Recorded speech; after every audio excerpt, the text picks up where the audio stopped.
This project has gone a little bit over budget. I guess depending on your definition, it might be a fair bit over budget. Couple reasons why. One is I budgeted it back in 2021 and we've had a lot of inflation since 21, so that was inevitably going to impact the final picture. The other is we've made a lot of choices along the way. We decided to go with a more expensive power plant, you know, electronic shifter and throttle, hydraulic steering. There's been a lot of decisions made along the way. We want this boat to be something we can enjoy and be reliable, efficient, you know, all the things. So once it's finished, we don't struggle with bad decisions. So we've chosen to spend more money on a number of things, and some of those things have been quite a few $1,000s extra. So one place that I was trying to decide whether to try to save a little money or not was the doors. I could make them myself or I could buy them from a manufacturer. I have a company. I don't have a company. I deal with a company down in St. Catharines, Ontario called Maplecraft Doors. I bought doors from them for, I don't know, 25 years probably, for various kitchen renos I've done in my career. And I considered making these doors, but I decided to get a quote from them, and it's a fair bit of money, no doubt about it. But when you look at buying the material and then the time, and I just want this boat done. I want to start using it. This summer, it's 2nd of July now. Summer's going to be over before you know it, and I want to get this thing in the water and get a few nice cruises out of it before I have to haul it out for the winter. So we decided to go ahead and order the doors from Maplecraft. They came in a week or so ago, and now I'm in the process of getting them prepped to where I can paint them. So let me show you what I've been doing with them. So I decided to go with pine doors. I asked them about doing them in poplar, but they just don't have poplar on hand, so that wasn't an option. I want to keep the weight down and the price down, and so pine, they said, was the best option for a combination of lightweight and not a bad price. And yeah, they just make a really quality product. Like they're beautiful. This is, I haven't touched it with sandpaper or anything. This is how I unpack them out of the package. Now, the one thing, I order them with square edges. I don't get them to put a radius on the edge. And I have my rider table set up over here. So I've already done that. I've passed all the doors around the rider table. So they've got a nice 3/16 radius on the outside corners. And what I'm doing now is I'm drilling them for the hinges. So all these ones are done. I've drilled the holes for the hinges. Another one down there. This door is borderline. It may need a third hinge. I'm going to try it with 2. I can always add another one later if I have to. All the others have 2. These 2 long guys here, they're quite tall, 50 some odd inches. They have a center hinge. But anyway, yeah, so I'm getting them prepped, and then I'll have to sand. I like to soften all these hard corners here and everything, so they're a little nicer feel than a hard, sharp corner, and then I will get into the painting. All right, so I'm going to do the hinge holes on a door, just show you how that happens. This is a very old drill press that a previous neighbor of mine at my last home, he was in a business, and when he retired, he said, "You want my drill press?"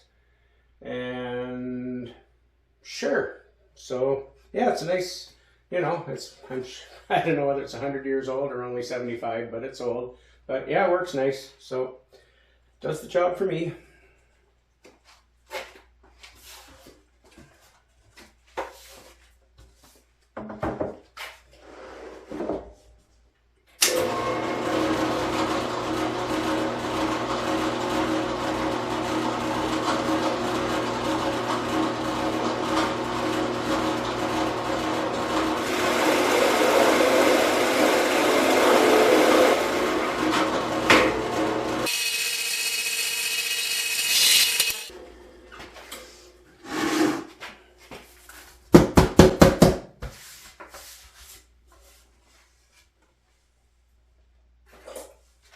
Yeah, that makes set up for one hinge, and they're I'm using slow close hinges on them, so they'll have a nice soft touch. They're obviously faster than that in real life, but yeah, there you go. I'm into the prepping the doors to get them ready to paint. I have a few done, all the biggest ones. Nice to get them out of the way. And so yeah, I've got those ones done. Just finished this one, about to do that one, and then I still have that little pile to do. So making progress.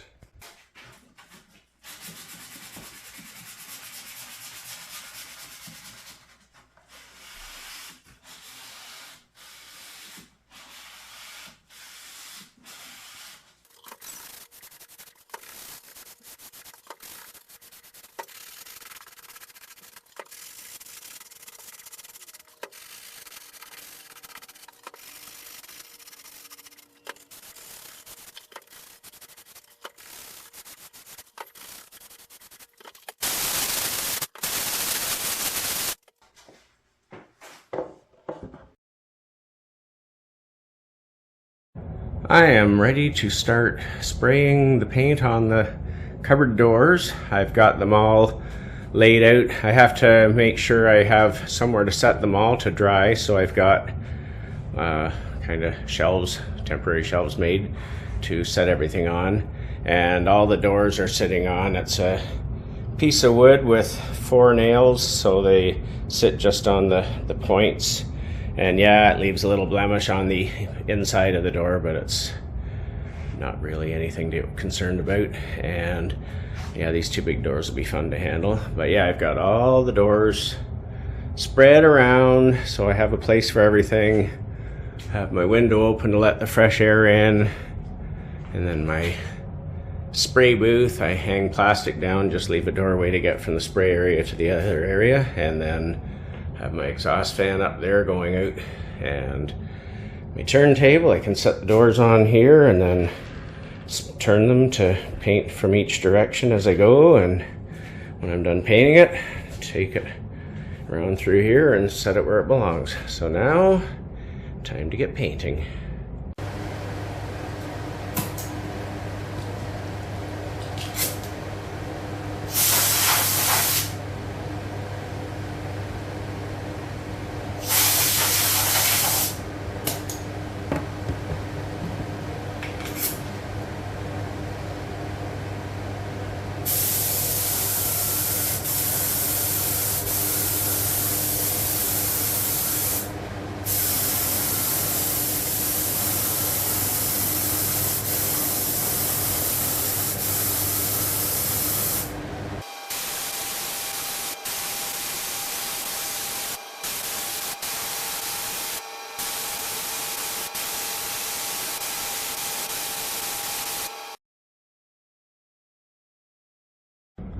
The primer is dry, and now I'm prepping them. I have to sand them all because the primer really lifts the grain and everything.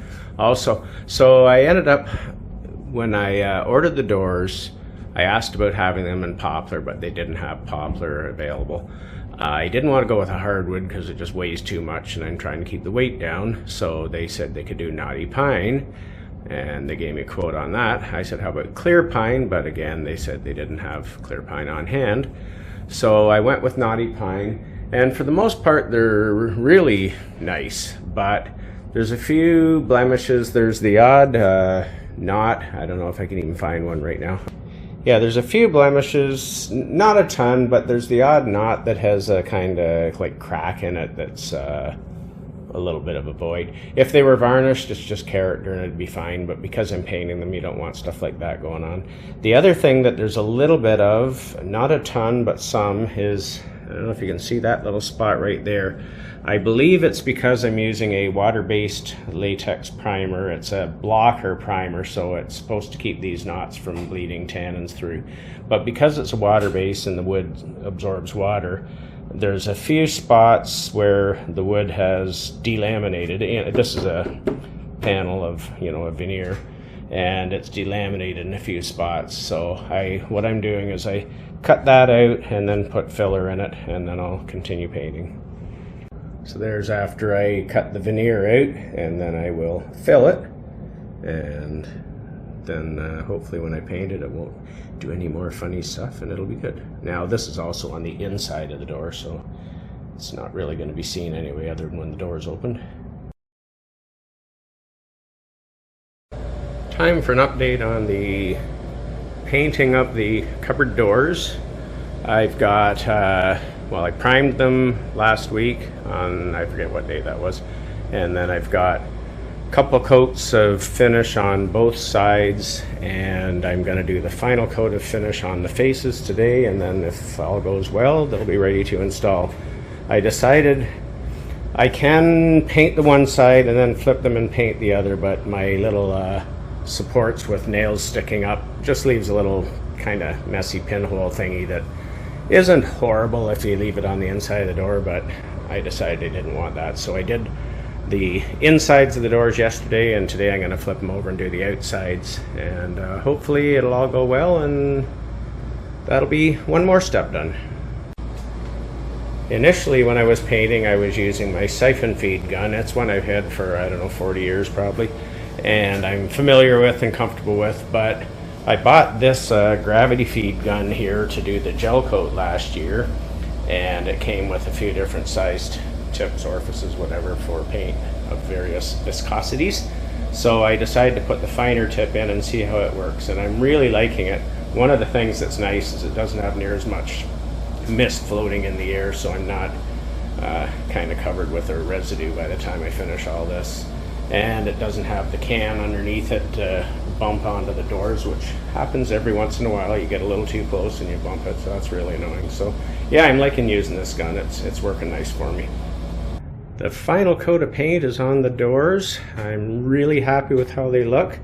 They actually look better before they dry and the paint settles, because the grain from the pine board shows up a little bit. Not horrible. Well, I don't know, horrible. No, some people would probably like it. But no, when they're wet, they've just got a beautiful smooth gloss, but it's actually a kind of a satin finish, so when they dry, they settle in, and yeah, I'm really happy with it. They look good. Glad to have that step out of the way. 23 doors and 3 drawer fronts. Amazing there's that many doors in a boat, but I guess that shows we have lots of storage space.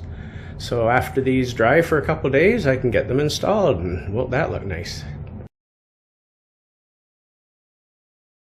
Well, today's an exciting day. It's going to be a big change in the look of the boat. I've got all the doors, the painting is finished, I've rolled my plastic curtain back up for my spray booth, quotes, and now I'm going to put all the hinges on the doors and install them. We'll go from having a whole bunch of open cupboards and cabinets to a nice finished look, and it'll be a huge change in the appearance of the boat. It's really getting close to finished, and it's so good. I just want to get out there and start using it.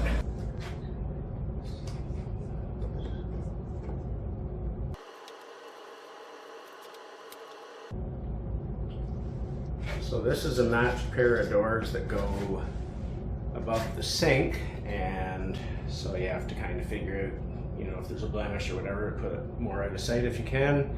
And then each door gets one slow close hinge and one standard hinge. No need for slow close on both hinges.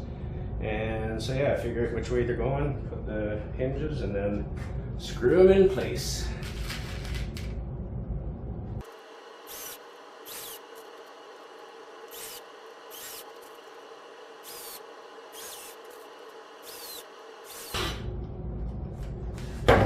And then stick on the door bumpers.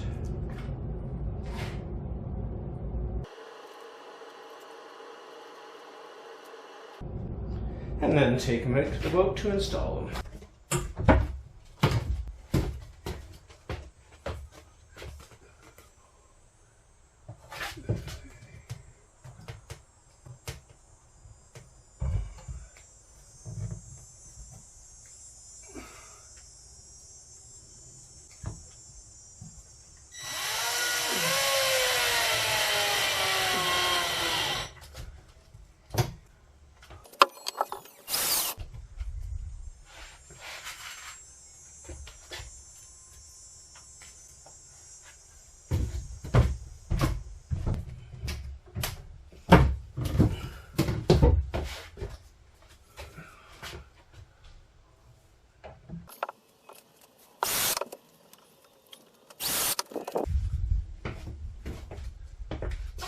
Huh.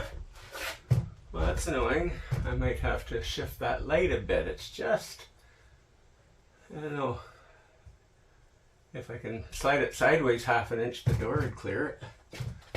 If I lowered the door a little bit, it'd clear it, but the door's at the height it's intended to be, so I don't really want to do that. Need to make some adjustments on these. They're all over the place.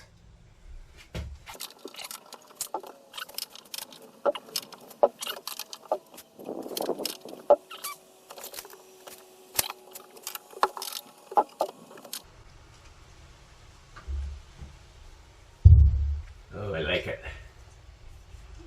Looks good. I don't think you could quite see in the video when I was screwing these two doors on. When I opened the door, that light fixture, we had a little contact.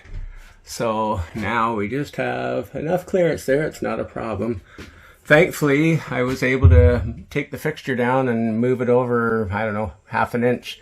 And I don't see, I wondered if it'd be like a dent, a mark, whatever, from where I mounted it, that it'd be like, oh, okay, I can't move it. It looks like crap, but I can't see any evidence of where it was before. So now I have clearance.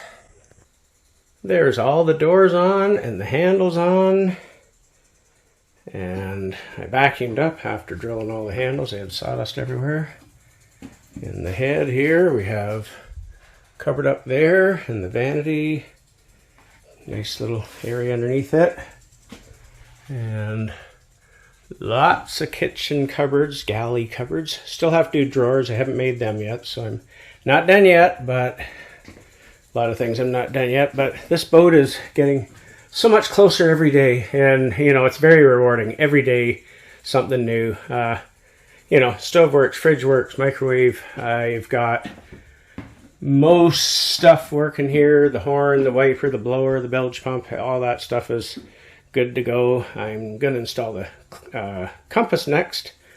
I think I'm at the point. I'm done making big messes and risk of banging it or whatever. So yeah, I think that's the next thing to do is put that compass in.